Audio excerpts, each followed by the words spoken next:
art. I mean, it is lost. I mean, when I started in 1984, there was actually people that would sit in surgery and do sketches, Hmm. and I thought that was really very interesting.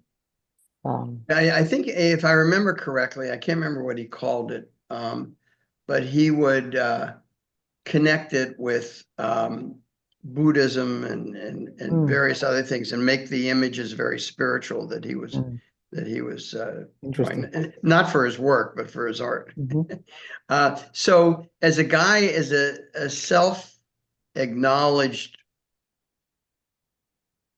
um, not very good student in the beginning of your higher Hmm. education experience. Hmm. How did you wind up at Columbia, and what was the motivation for doing that and moving to the freezing cold?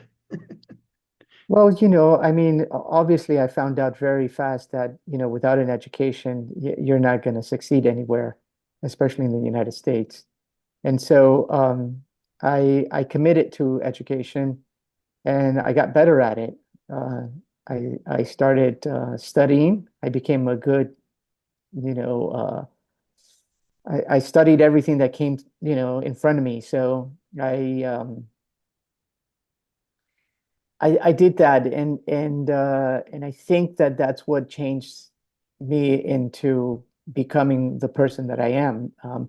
I do about 80% research of my project before I even make the first picture. I mean, it has to be complete in my head before I even grab the camera to start making pictures. So I have to make sure that um, that it's accurate, that I'm not just making something up, and that I'm not just making things aesthetically pleasing. So for me, every project that I do has to have truth to it.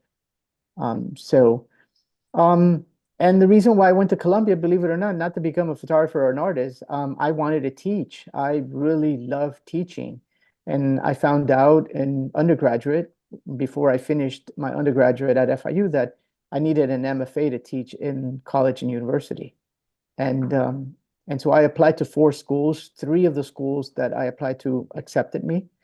And I said, I mean, it's a no-brainer. I mean, being in New York and the hub of the art world, uh, and being at Columbia University, which was the school that my dad always wanted to go to, I think that it was a no-brainer for me. So that's where I landed.